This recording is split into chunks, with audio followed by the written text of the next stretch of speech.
భారతీయ సంస్కృతి మొత్తం పల్లెల్లోనే ఉంది. ప్రపంచీకరణ, పారిశ్రామికీకరణ, ఫ్యాషన్ ఇలా పేరు ఏదైనా గానీ చివరికి నలిగిపోయింది పల్లెలే. నష్టపోయింది మనుషులే. ఒకప్పటి మట్టి వాసనలు, వెన్నెల రాత్రులు, చెట్టు చేమ, పెట్టాగూడు ఏవీ లేవు. నీళ్లే కాదు, పల్లె తల్లి కన్నీళ్లు సైతం ఇంకిపోయాయి. వృత్తులు, ఉపాధి పోయి ఓళ్లకు ఊళ్ళు ఖాళీ అవుతున్న దుస్థితిని ఈ పాటలో చక్కగా ఆవిష్కరించారు గోరటి వెంకన్న.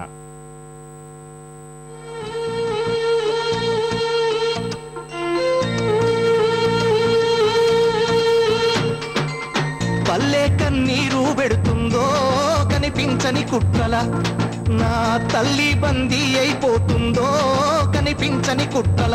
పల్లె కన్నీరు పెడుతుందో కనిపించని కుట్రల, నా తల్లి బందీ అయిపోతుందో కనిపించని కుట్రల. ఒకప్పుడు ఊరంతటికీ విలువైనవిగా శోభిల్లిన స్వర్ణకారుల వీధులు ఈరోజు వన్నె తగ్గిపోయాయి. చెన్నై, బాంబే నుంచి కంపెనీ నగల దగదగల మధ్య వేళ్ల పనులు చిన్నబోయాయి.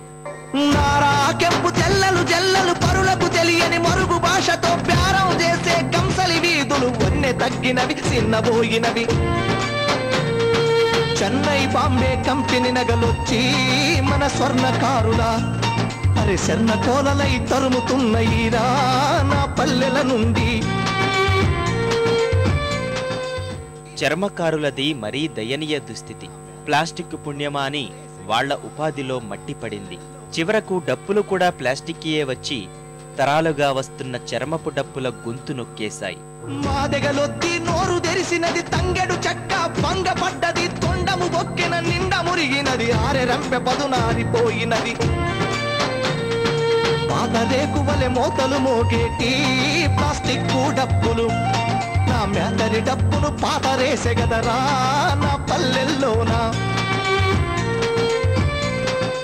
మిగతా వారికి ఉపాధి కరువైనట్టే కుంకుమ విషయంలోనూ కంపెనీ రక్కసి కన్నెర్ర చేసింది.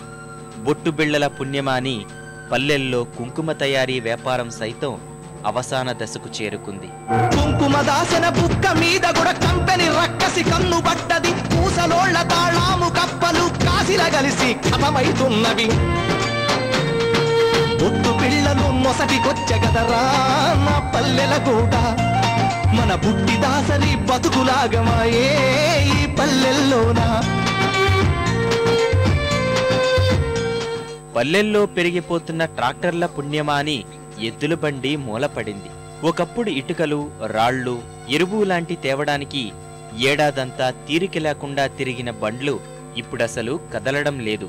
ఇల్లు గట్టుకొని ఇటుకకు రాయికు సెలకల జల్లే ఎరువు కుళ్ళుకో ఎద్దు బండి ఉన్నోనికి సేతులో ఏడాదంతా పని దొరికేది. టాటా ట్రాక్టరు టక్కరిచ్చినాదో నా డొంకదారిని, ఆ ఎద్దు బండికి లెగిరి పడ్డదమ్మో నా పల్లెల్లోనా.